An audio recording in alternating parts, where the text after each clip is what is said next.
Good day, everyone. Good day, Ma'am Entero. I am Kyla Nichelle C. Melgo, and today we are going to discuss the items of 11 to 20 from ethics. So let's start. So, item number 11. The question is, what refers to the process of learning the ways and components of one's own culture? A. Enculturation. B. Acculturation. C. Culture. Or D. Ethical culture. So, if we were to have elimination, what would be the choices? So, yes, it's letter C and letter D, the culture and ethical culture. Because when we say culture, culture is a set of beliefs, behavior, and knowledge. So, specifically, it will not answer the question of item 11. So, also, when we say ethical culture is a workplace environment where ethical behavior is valued, expected, and reinforced through policies, leadership, and employee actions. But the question here is it refers to the process of learning the ways and components of one's own culture. So the correct answer is letter A. Yes, it's letter A. Enculturation. When we say enculturation, it is the reinforcing of the basic values, norms of a culture. When in its necessity is as soon as an individual is born, he or she begins to acquire the culture around him with or without any influence. um, Yun ang enculturation. Enculturation, it is the very first familiarization of a particular culture. And also, when we say acculturation, it is when the values and norms outside culture is being acquired. It is not an essential phenomenon in life, but occurs when two cultures are met together. So, acculturation, acculturation is not the essential requirement, or it is not an essential requirement for survival. Also, acculturation is not the first, but the second and third familiarization of various culture. Number 12. So, language, traditions, and values are some of the most prominent examples of what type of culture? A. Material culture. B. Non-material culture. C. Constructed culture. Or D. Hierarchy culture. Yes, if we were to have an elimination, the very first choices will be letter C, and also followed by the hierarchy culture. Yes, because when we say constructed culture, it is a set of beliefs, values, and behaviors that are intentionally created and promoted within a group or organization. That is an constructed culture. But when we say hierarchy culture, it is emphasizes a clear chain of command and strict adherence of rules and procedures. In this type of culture, this is where the power of authority will be will have a very strong adherence to follow. Then, but the question is here is the language, traditions, and values are what kind of or what type of culture? Yes, the answer is non-material culture. It's very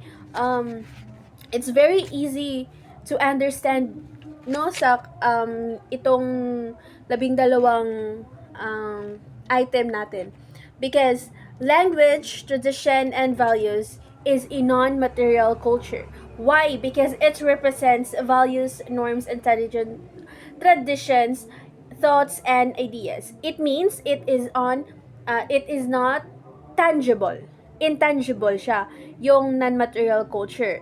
Pero when we say material culture, it is where physical ito yung mga bagay na nakikita natin. Say for example, it is have a physical existence and these are created by human themselves. So ito ay tangible. Ito ay hinahawakan. Ito ang saan ni? Material culture. Ang material culture ay ang mga ito ay ang mga bagay na ating nahahawakan, ating nakikita. Example, computer, TV, cellphone. Ito ay yung mga material culture. Pero pag sinasabi naman nating non-material culture, it represents communities, values, norms, and attitudes. So ito yung mga lingwahe ng ating ginagamit, yung mga tradisyon na ating pinaniniwalaan, at marami pang iba.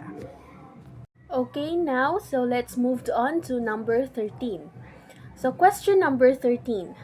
When one believes that no one can tell if a culture is morally good or bad because of man's innate tendency to have a different perspective from other, he or she supports which of these principles? A. Moral relativism. B. Cultural absolutism. C. Absolute relativism. Or D. Cultural relativism. Yes, the correct answer is letter D, cultural relativism. Because when we say moral relativism, it is the idea that there are no universal moral truths, and that what is considered right or wrong varies depending on individuals' beliefs. Pero when we say naman cultural absolutism, is the belief that moral principles are universal and unchanging, applying equally to all cultures and individuals. When we say absolute relativism, is the belief that moral values are entirely relative to individuals, cultures, and society. And also, cultural relativism is the idea that moral and ethical values are shaped by a culture's specific beliefs, practices, and social norms. So the correct answer is letter D, cultural relativism. Moved on to number 14. It is the integration of evangelism in the society's culture is known as which of the following? Letter A, enculturation. Letter B, inculturation. C, acculturation. Or D, culturation. If we were to have an elimination, it's letter C and letter D. Because when we say acculturation, it is the process of adopting cultural traits, values, and behaviors of a dominant culture while maintaining aspects of one's original culture. That's acculturation. When we say culturation naman, it refers to the process of learning and adopting the cultural traits and values behaviors of a new culture. It's adopting and learning sa mga bagong kulturang iyong natutunan. Yun ang culturation. Pero when we say culturation naman, it is adopting a cultural traits and values and behaviors while in a dominant culture. Pero minamaintain mo naman yung aspects kung ano talaga or kung saan ka nagmula or yung original na culture mo. Yes, we have only choices A and B. And the correct answer is letter B, inculturation. Why inculturation? Because the question here is it's the integration of evangelism in the society's culture. Because when we say inculturation, it is the process of adopting Christian faith to a particular culture, integrating its values, customs, and traditions into the expression and practice of Christianity. That's inculturation. Pero when we say enculturation naman, it is the process by which individuals learn and internalize the values, beliefs, behavior, and practices of their own culture. Sinabi ko na ito sa previous item, number 11. That's its enculturation, the process of learning one's own culture. It's enculturation. Pero yung tanong kasi dito, it's integrating of evangelism in society's culture. Yes, it's letter B, inculturation. Because inculturation is the process of adopting Christian faith to a particular culture, integrating its values, customs, and traditions into the expression and practice of Christianity. Moved on to number 15. So the question is, Imelda, a Filipino immigrant in the United States, had adopted some of the behavior of Americans. She is displaying which type of culture modification? Again, Imelda, a Filipino immigrant in the United States, had adopted some of the behavior of Americans. She is displaying which type of culture modification? A. Enculturation. B. Acculturation. C. Inculturation. Or D. Ethical culture. Yes, the correct answer is letter B. Acculturation. Because when we say ethical culture, again, ethical culture is an workplace environment where ethical behaviors are being reinforced by its policy, leadership, and many more. Pero when we say enculturation naman, ito ay sinabi ko na kanina, it is the process of adopting Christian faith to a particular culture and integrating its values, behaviors, and customs and traditions into the expression and practice of Christianity. In that it's inculturation. Pero when we say inculturation naman, ito ay learning one's own culture. So the correct answer is letter B, acculturation. Acculturation is the process of adopting the cultural traits, values, and beliefs behaviors of a dominant culture while maintaining aspects of one's original culture. So, number 15 is one of the examples of acculturation. Let's have number 16. So, number 16. From which concept does the idea one's values and beliefs should be understood based on that person's culture rather than judged against the standards of another individual based? A. Absolute relativism. B. Enculturation. C. Cultural relativism. Or D. Inculturation. Again, when we say absolute relativism, is the belief that moral values are entirely relative to individuals, cultures, or societies. That's absolute relativism. When we say inculturation, it is the process of learning one's own culture. And when we say inculturation, it's the process of adopting Christian faith to a particular culture, integrating its values, customs, and traditions into the expression and practice of Christianity.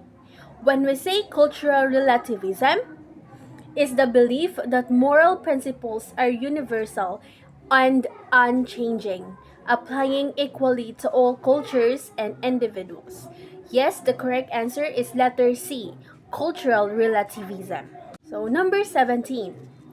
Honorable De La Cruz, a city mayor, has ordered the police to discharge a criminal after finding out that he is his son. This situation exhibited which of the following Filipino trait?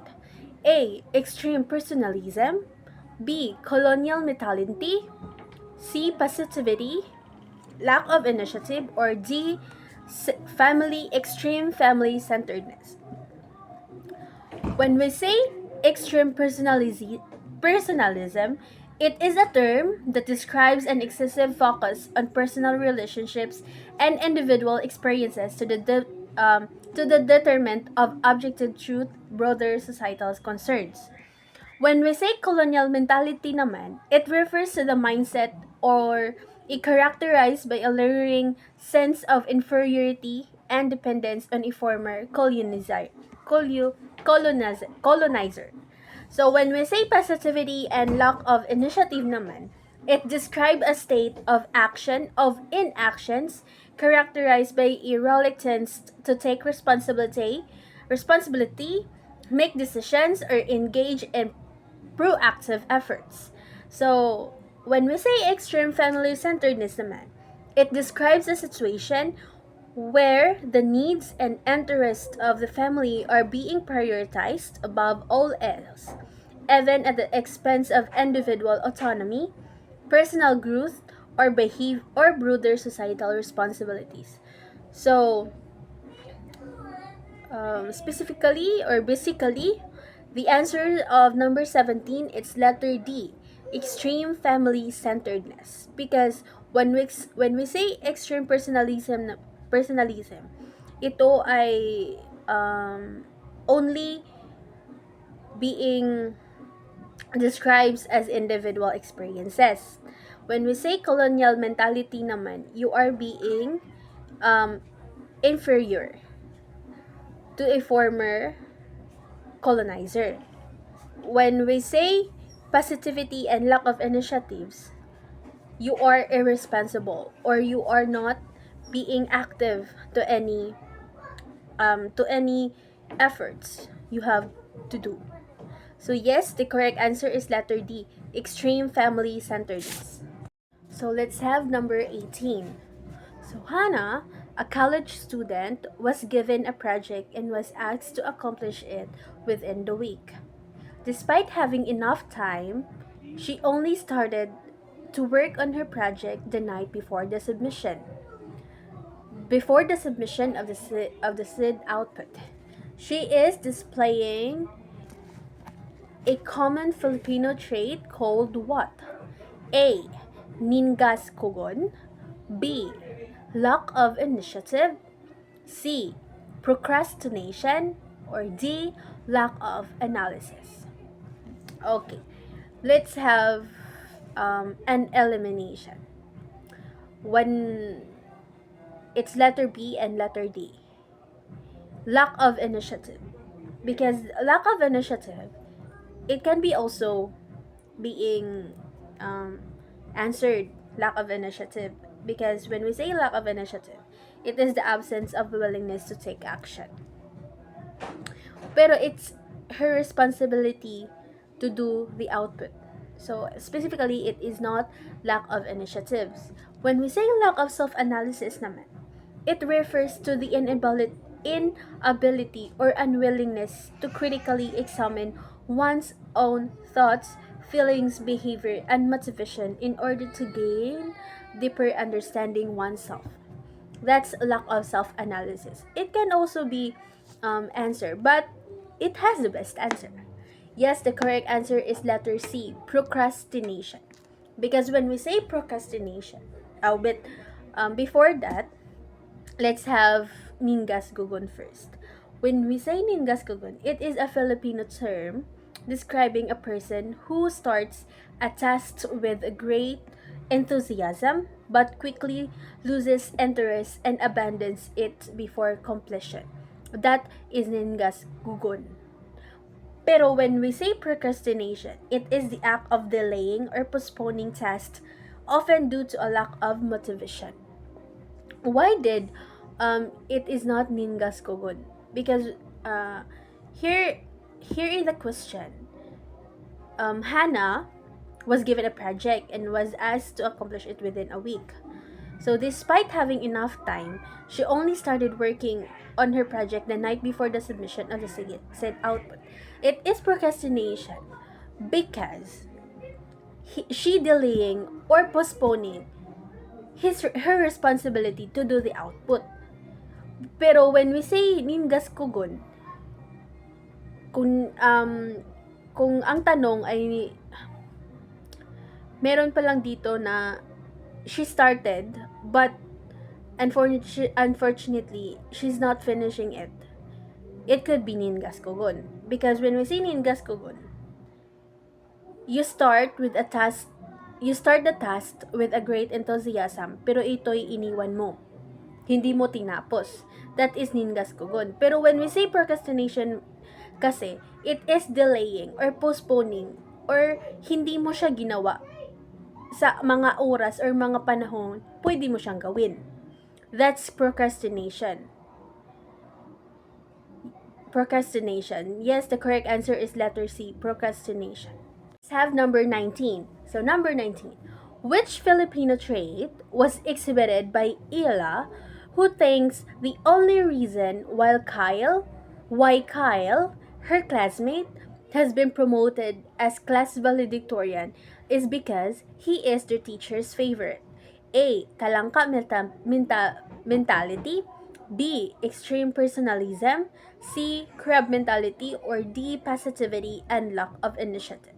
So specifically, talangka mentality and crab mentality is same. It is an Filipino term, a behavior where individuals try to pull down others. Yung hindi sila masaya pag may tagumpay yung isang tao or nagtatagumpay ang isang tao. Yan yung talangka mentality or ang crab mentality. Mas gustuhin nilang ihila pababa yung kapwa nila Filipino. When we say passivity and lack of initiative naman, yes, it is a state of inaction or characterized by a reluctance to take responsibility, make decisions, or engage in proactive efforts. It is where inaction describe a state of inaction. Hindi masyadong ginagawa yung dapat nilang gawin. Yes, the correct answer is letter B, extreme personalism. Because when we say extreme personalism, it describes, or it is a term that describes an excessive focus on a personal relationships and individual experiences to the detriment of objective truth, behavior, or broader societal concerns. Extreme personalism. And now, we're down to our last item, which is number 20. So, number 20. Ria has been an avid K-pop supporter since she was little. She prefers watching Korean novela more than watching Filipino movies because for her, it contains more interesting stories and unexpected plot twist than the latter. What Filipino trait was illustrated? A. Crab mentality. B. Colonial mentality. C. Procrastinations. Or D. Mañana habit. Again, crab mentality, it is pulling down others or yung hindi masaya pag may natatagumpayan yung isang tao. That's crab mentality. When we say procrastination, is an act of delaying or postponing tasks, often due to lack of motivation.